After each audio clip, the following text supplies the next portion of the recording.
Zéro, Tov Beshem Hashem la Seven Atzliach. On continue aujourd'hui pour un deuxième shiur pour Maria Zebalos, Zebalo ou Zebalos, je ne sais pas comment le prononcer exactement. Une grande réussite financière, spirituelle et matérielle pour tout le peuple d'Israël. Un shiur dédié pour le peuple d'Israël par Maria Zebalos, qui, par amitié et par amour pour le peuple d'Israël, vous dédiera ce shiur de Rabbi Nachman.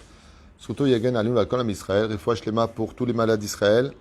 On pensera beaucoup à cette Refoua Shlema de Uriel Yosef Ben Yehudit. Si vous pouvez prier pour lui, Bezrat Hashem, Shakadosh Baruch Hu, Yera Pehehu, Bachlama Mira, Amen, Kolam Israël, Bechol Atar, Ve Atar. Yalla, dehors. On commence le shiur avec un des shiurs préférés de Franck Aaron de Natania, qu'on embrasse très fort aussi. Un grand remerciement à tous ceux qui nous soutiennent, que Dieu vous bénisse sur tous vos chemins. Bémet, Todarabah de prendre d'Avrechim, Todarabah de nous soutenir dans nos œuvres, Todarabah pour ceux qui peuvent pour le binyan. On a vraiment besoin de construire. Ça avance au niveau des papiers. Maintenant, on va faire le chèque au moment opportun. Shetiskuliot Hashirim et Shutafim. Vous méritez, Bezrat Hashem, d'être riches et en même temps associés à nos œuvres. Amalvé Beribit. Vadaï que celui qui, Lo Alenu Velo Alechem. Tu peux aller voir ce qui se passe. Amalvé Beribit, tout celui qui prête de l'argent avec intérêt, non seulement entrave un interdit extrêmement grave de la Torah, donc il est strictement interdit de prêter de l'argent avec intérêt à un autre juif, Mamash, Beisur Chamour, ne se relèvera jamais à Triatametim. S'il ne rembourse pas l'argent, il faut qu'il fasse un tikkun, il faut qu'il ait un dayan, pas un rave, un dayan, en disant voilà, j'ai prêté de l'argent par intérêt, ou pire encore, je me suis emprunté de l'argent avec intérêt. Ça aussi, c'est strictement interdit. On en a déjà fait des shiurim, on n'avait qu'à regarder, prêter avec intérêt. Eh bien, Rabbi Nachman nous dit, Amalvé Beribit, tout celui qui prête de l'argent avec intérêt, Nechasav mit motetin ve'enan olin, et quand il verra sa chute financière descendre, qu'il sache qu'il ne remontera plus jamais. Pourquoi ? Parce qu'en réalité, non seulement il n'a pas de monde futur, non seulement il n'a pas de triatametim, et ainsi de suite, et de qui plus est, dès que Akadosh décidera de le faire tomber, eh bien qu'il sache que ce sera sans remonter. Mais comme il n'y a pas de désespoir, s'il fait une teshuva qui rembourse, il aura peut-être des chances. Alejim Vatlin Zemer Shel Sehok Ba Zol. Le fait d'annuler les chants de plaisanterie, des chants de moquerie, Bazol vient les choses plus facilement. Le Dabidjuk Ma Kavana Beze, mais c'est ce qui a marqué Mishe En Lo Parnassa.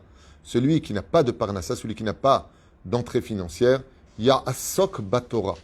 Rabbi Nachman, il nous dit des fois, le niveau de la parnassa, ça bloque. Qu'est-ce que tu fais ? Je ne sais pas.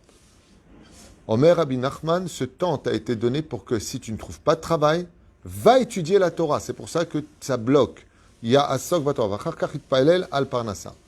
Et ensuite, par le mérite de l'étude, où tu t'es assis, tu as fait une feuille de Gemara, tu te lèves dans ta hitbo des doutes et tu demandes à Hachem, parce que pour le mérite de l'étude que j'ai eue, que je puisse trouver un travail, parce que l'homme a besoin de se nourrir.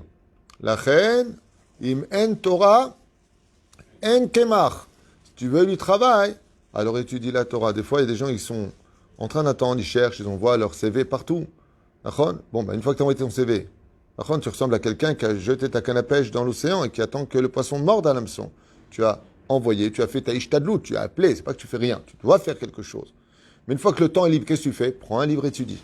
Une fois que tu as fini cette étude, et Rabbi Nachman, lève-toi prier Dieu en lui disant que par le mérite de cette étude, il t'apporte une bonne pensée. Et si les gens savaient ce secret-là, eh bien, ils perdraient beaucoup moins de temps et iraient travailler beaucoup plus vite que ce qu'ils perdent comme temps en attendant à rien faire de leur vie, parce que sous prétexte qu'ils n'ont pas de travail. Tu as du temps de libre. Dieu étudie en réalité, et c'est pas que tu n'as pas de parnassa à étudier la Torah, c'est que Dieu veut que tu aies étudié la Torah, donc il te retire ta parnassa pour que tu aies du temps. Et comment je vais faire ? Tu vas trouver une meilleure place après, par le mérite de cette étude de la Torah. Et c'est bizarre parce que le terrain est très fort. Comme des fois ça ne marche pas financièrement, on n'a pas envie d'aller étudier. Oui, je comprends, mais ça c'est du Yetzerara, ça. Ça c'est Esav qui est en nous. C'est ce côté un petit peu, vous savez, deux frères jumeaux, Yaakov et Esav, le bon et le mauvais.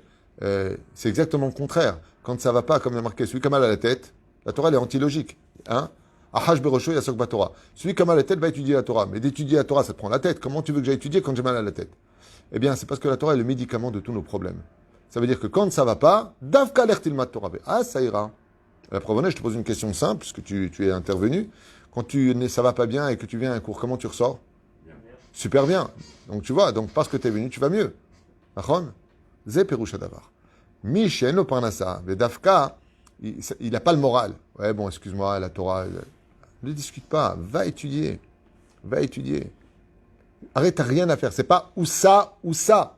C'est que là, il n'y a rien. Alors va étudier la Torah. Je pense qu'une des raisons pour laquelle du ciel, on nous a mis dans cette prison dorée, qui est la maison, le bidoud, on dit en hébreu, l'isolement en français, c'est justement pour qu'on profite des valeurs du judaïsme.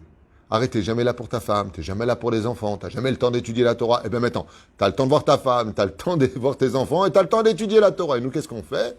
Comme on est des fois médiocres dans nos contrôles des pulsions, de la nervosité, du manque de émouna, du manque de tout ce que tu veux, eh bien, on se tapera les uns sur les autres dans les maisons, alors que c'est exactement le contraire qu'aurait dû avoir lieu. C'est l'occasion d'étudier avec ta femme, c'est l'occasion de t'intéresser un peu plus à tes enfants, c'est l'occasion. Mais nous, on rate ces occasions sous prétexte que on rentre dans un Yetzera qui est extraordinaire, qui est très fort en hébreu, un proverbe magnifique qui s'appelle Litron Ma'im. On va moudre de l'eau. Alors quand tu mouds de l'eau, les gouttes passent de l'autre côté et redeviennent de l'eau, en fin de compte, ou brasser de l'air, préféré. Il y a des gens, ils adorent brasser de l'air. Ils reviennent, ils parlent, ils rappellent, ils saoulent tout le monde parce que ça leur donne l'impression de faire plus. Alors que s'ils étaient plus calmes, il y aurait moins de tracas, moins d'ulcères, moins de problèmes, plus de sourires, plus de. Comme je le dis souvent, si tu n'as pas les moyens, au moins que tu aies de l'amour. Mais si je n'ai pas les moyens, je vais m'interdire l'amour. Et c'est ce que je vous ai expliqué. La raison numéro 1 mondiale, juifs comme non-juifs, pour laquelle les gens ne sont pas heureux, c'est parce qu'ils se le sont interdits. Et la preuve en est. Il leur suffit de rencontrer une personne qui va leur trouver les bonnes paroles pour retrouver le moral. Qu'est-ce qui s'est passé? Ça a arrangé le problème? Non. Alors pourquoi maintenant tu as le moral? Parce qu'il t'a simplement fait comprendre que tu avais le droit aussi au bonheur. C'est horriblement bête à écouter ce que je viens de dire. Mais c'est tellement vrai. Encore une fois, j'ai rencontré des gens qui vous m'avez remonté le moral. Je dis, mais ça renfloue pas votre découvert. Hein. Ouais, mais ça me donne envie d'y croire. Et le mec, il part heureux. Lama, parce qu'on a appuyé sur les bonnes paroles dans son esprit. Pense bien, t'auras bien. C'est tout dépendant de toi. Rasra, ça va pas, j'en peux plus, je suis à bout. Ouais, mais regarde. T'as raison, j'ai pas dit que c'est faux. Je dis simplement que ça va pas s'arranger si t'es triste. Ça va qu'empirer. Ça ne peut qu'empirer. Raval. Ouais, mais j'ai l'impression que Dieu m'a abandonné. Ah non, c'est Dieu qui est derrière. Tout ça, c'est sous contrôle total et absolu. Tout ça, c'est dans les mains d'Hachem. Quelqu'un qui m'a dit ce matin, il a raté son examen. Dieu, il a envie de le revoir aux prochains examens. Je lui ai dit, toi, t'es pas plus que moi. Moi, j'ai fait le monde, j'ai fait le déluge. Ça n'a pas marché. Moi aussi, j'ai raté mon examen, il a dit Dieu. En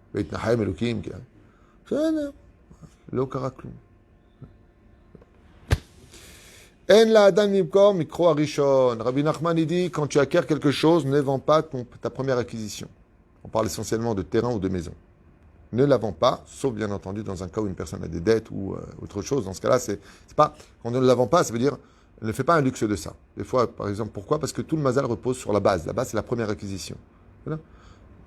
Mais des fois, on n'a pas le choix. Donc, si on n'a pas le choix, je ne parle pas de ça. Je parle de celui qui a eu le choix, mais il a quand même fait. Mishored le parnassa travero, nikra racha. Celui qui s'en prend à la parnassa de son prochain, celui qui vole son prochain, ou détruit son prochain, ou autre chose, celui qui lui touche à sa parnassa en tout cas, nikra racha, est appelé dans le monde d'en haut racha. Lui, il a fait un tikkun parce qu'il devait passer par cette épreuve, mais celui qui l'a fait dans le ciel, il est appelé racha. Lo yavo shum echad le'azik et travero, im lo miga'avat libo. Et qu'est-ce qui provoque, dit Rabbi Nachman, qu'une personne s'en prend à la parnassa de l'autre? L'orgueil qui est dans son cœur. Lo pachot velo yoter. Toutes les etzot à Yetzirara, comme l'ingratitude, chez Mishmo Virahem, de travailler chez quelqu'un, d'apprendre le métier chez lui, dans l'intention depuis le début, d'être formé par lui, de lui prendre ses clients, de s'installer en face, il n'y a pas plus rachat au monde que ça. C'est vraiment cracher dans le puits qui t'a donné à boire et à manger. Shem Ishmor Virahem. Ashir ou Miprinat Zachar, Ve'ani ou Miprinat Nugba. La différence entre le riche et le pauvre, dans le langage hébraïque, dit Rabbi Nachman, c'est que Ashir, Ashirim, donc c'est masculin, tandis que Aniyut, c'est féminin. Miprinat Nugba, Nekeba, qui veut dire féminin. La pauvreté engendre beaucoup d'autres situations, tandis que la richesse engendre qu'une seule situation. Ça demanderait beaucoup d'explications de quoi est-ce qu'on parle.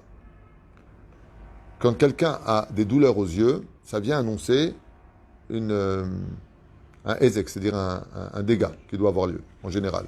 Sauf si, bien entendu, il est toute sa journée, comme je parlais avec un oculiste, un professeur, un ophtalmo plus exactement, qui m'a dit que il faut savoir que les écrans, quand vous regardez des films et des trucs avec les écrans, ça brûle une partie de, je sais pas, le terme qu'il a employé, des yeux, mais ça fait descendre la vue au bout de quelques mois. Béhémet, on perd des chiffres, on va jusqu'à 6 au niveau des yeux.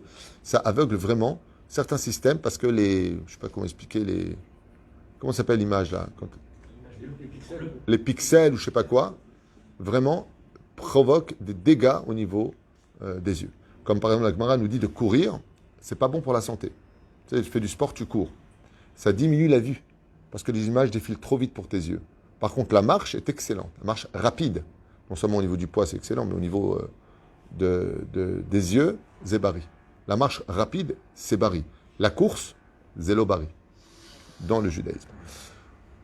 Lechol adavarim en chokma, o osher, o banim, tsarich, aisek bederech hateva, levakesh rachamim, sheatzliar bidvar aisek. La personne doit savoir qu'il n'y a pas. Écoutez bien ce que dit Rabbi Nachman, je finis avec ça pour ce deuxième shiur extraordinaire. Leman Kol Am Israël de Maria Zabalo, qui dit comme ça, ni l'intelligence, ni la richesse mise dans les affaires, ni le fait d'avoir des enfants, ni le fait de compter sur le miracle t'aideront. Ouvre une affaire alpi teva, bederech hateva, c'est-à-dire ouvre une affaire comme le commun des mortels le demande avec les lois du pays, tel que ça se prend. Et demande rahamim, et demande dans sa grande miséricorde à Kadosh Baruch Hu qui t'aide à réussir dans ton essai. L'opachot velo yoter. Pas de comment on dit non. J'ai oublié le nom, enfin c'est pas grave. Ne pas faire appel à des choses abracadabra, je sais pas quoi, sorcellerie, comment on dit? J'ai oublié. Tov. Hein? Bon, en tout cas, c'est Zema Shomer Lanoupo, un subterfuge, c'est le mot que je cherchais. Oui, subterfuge. Merci bien. Tarfuge, ça venait pas. Je peux rien. Voilà. Donc, ne pas faire appel à ce genre de choses. 2 et 2, ça fait 4 aussi bien sur terre que dans le ciel. Et commence pas à faire 2 et 2, ça fera 5. Sauf pour la Torah. Quand il s'agit de soutenir la Torah, de soutenir un projet qui va faire teshuva à des gens, là par contre, tu as le droit de compter sur le miracle. Et il le dit ici. Aliédé teshuva. O teshuva shel acherim parnasa benakel.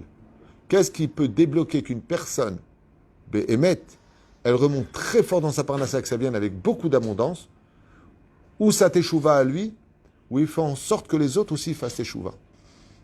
Vous vous imaginez pas, chers amis, vous n'imaginez pas, chers amis, combien le zikouy arabim, le fait de permettre à d'autres personnes de faire teshuva, est incommensurable dans ce monde et dans l'autre. C'est d'ailleurs un des sujets sur lesquels c'est le plus attardé le Zohar HaKadosh, et c'est la mitzvah. Vous rappelez ce qui s'est passé avec le Rav Ovadia Yosef? Vous ne connaissez pas l'histoire de Rav Ovadia Yosef? Maran Rav Ovadia Yosef, Zecher Tzadik, Bekadosh Ibracha, Zchuto Yagen Aleinu. C'est un homme qui étudiait, de ce que j'ai pu comprendre de ses enfants en tant que témoignage, 1 heure par jour. Le Rav Ovadia. Il lui arrivait pendant 3-4 jours de ne pas dormir du tout, d'affilée. Il écrit ses livres et il étudie non-stop. Il connaissait toute la Torah et tous les livres de Torah sur le bout des doigts, pages, lignes, contenu. Pour vous dire à quel point le Rav Ovadia était investi. Et il était demandé partout. À un tel point que le gouvernement, par le biais de chats, je crois, lui avait attribué un hélicoptère qui lui permettait d'aller de Tel Aviv à Rishon LeZion, à Jérusalem, pour pouvoir atterrir et vite y aller. Parce que des fois, il y avait des bouchons. Et il s'est mis à pleurer un jour. Il raconte comme ça qu'il s'est mis à pleurer. Quand il n'y avait pas de livre, euh, même quand il partait en vacances, le Rav Yitzhak Yosef raconte que son père, pour aller par exemple, il allait souvent à Eilat, l'Orchidée, il y avait des maisons privées comme ça. Et souvent non, mais il y allait de temps en temps. Il faisait des cours là-bas. Et pendant les 3h30, 4 heures de route, il étudiait. Il ne levait pas une seule fois la tête dans la voiture. C'est pour vous dire à quel point ce sont des hommes de Torah investis. Et pourquoi je vous parle de ça? Parce que un jour comme ça, il nous dit, vous avez 3 cours à faire, on vous demande encore un cours très important d'Alacha là-bas, là-bas, là-bas. Et il s'est mis à pleurer, il s'est endormi sur son livre et est venu le voir le Rav Ben Ishraï, Rabbi Yosef Haïm. Le Ben Ishraï est venu le voir et il l'a vu comme ça dans ses rêves et il a pris son livre qui s'appelle Yabia Omer. Il a regardé comme ça, il lui a dit, sache que dans le ciel, tout le monde étudie ton livre, tout le monde apprécie ton livre. C'est là-bas où le Rav Obadja marque qu'il est strictement interdit de porter la perruque, qu'un Rav qui permet la perruque est un réformiste. Non, bien Omer, carrément. Des choses qui sont merveilleuses aussi de l'autre côté, attention, tout est merveilleux chez lui, c'est Torah Emet. Torah Emet. Et il regarde comme ça, le Ben Ishraï vient le voir, et il rêve aussi du Bet Yosef, Rabbi Yosef Karo qui vient le voir, et il feuillete son livre devant lui, en lui disant, sache que ton livre est cautionné dans le ciel. Il y a bien Omer, tu as reçu le tampon de Dieu lui-même, que Zahalacha. Waouh! Et le Rav Obadia dans les rêves, il lui dit, mais justement, j'ai du mal parce que les écouilles arabes, il faut à chaque fois que je quitte ma Torah pour aller enseigner, et c'est une perte de temps pour moi, je voudrais étudier la Torah. Et ils lui ont dit, dans le ciel, sache une chose. Quand tu écris tes livres, tu fais tamponner tes livres. Mais quand tu vas faire le zikouy arabim, tu es marzir bitchouva, le peuple d'Israël, tu fais trembler le trône divin. Le Rav Obadia, il a levé la tête dans les rêves, il raconte comme ça qu'il a compris que Dieu, ce qu'il voulait plus que tout, c'est le zikouy arabim. Ferme tes livres pour aller enseigner la Torah. C'est encore plus grand que tout. Vous savez combien le Rav Obadia Yosef Zatzal, il allait pleurer lui-même pour qu'un père il mette son fils au Talmud Torah. Il demandait qu'on lui donne l'habit du Rishon LeZion, la toque, et qu'on l'emmène jusqu'à la maison, des fois dans des quartiers perdus. Ouais, quoique pas de quartier perdu en Israël, mais c'est une image. Il tapait lui-même à la porte. Il prenait pas l'ascenseur pour monter au 2e, 3e étage. Il montait à pied. Il disait à Hachem, par le mérite de ces marches que j'ai montées, par ma souffrance, d'avoir couru jusqu'ici, il ratsonne que ma démarche marche. Il tapait à la porte, qui voyait Rav Ovadia Yosef, Béatement, Virvodo devant lui. Il dit, non, c'est pas la peine de parler, Vodarav, Mechila, vous avoir dérangé de votre étude, mâche, pardon. Je mets mon fils au Talmud Torah. Vous êtes venu pour ça. Il lui a dit oui. Et je le mets. Le Rav lui dit, tu as promis. Tu le rentres au Talmud Torah chez Ben Torah. Kilmad Torah, Beretza Kodesh. Je vous affirme, Vodarav, je le mettrai. Je peux aller réétudier, il lui a dit, j'ai ta permission. Sinon, je reste. Et je m'assois avec toi jusqu'à ce que je te persuade de le mettre. Ne perds pas un fils, il lui a dit. Plus tard, c'est toi qui me remercieras. Alors, c'est vrai qu'on peut entendre des catastrophes sur certains Talmud Torah, ah ben l'ensemble. Inematov umanaim, shevet achim gam yachad. Azikuy arabim, Omer Rabbi Nachman, halideh teshuva, parnasa benakel. Quand tu fais teshuva, heureux celui, je dis pas ça pour nous, je dis pas ça pour vous, je dis ça parce que c'est la vérité. Heureux celui qui pourra participer à ce binyan, mais qu'est la binyan azé? Pourquoi? Parce que ce serait une usine de teshuva dedans, une usine de mitzvot, de diffusion de la Torah, de l'imout Torah. Il y a 6 kolélim qui sont prévus, 6 kolélim de toutes les tendances confondues. Avec les chayalim, qui Bezrat Hashem avec le Rav Shmuel, on a convenu que les chayalim aussi, ils aient un kollel pour eux là-bas. Il y a Torah, mitzvot masim tovim be'ardut amiti. Parce que ça, c'est ce qu'on appelle l'usine des mitzvot de la Torah. Shovet kulo leshem shemaim. Tout ça en l'honneur de Dieu. Baruch Adonai leolam amen ve'amen. Shiur leman kol am Yisrael, ubichlalam, batormim shelanu. Hashem varech etchem. Que Dieu vous bénisse.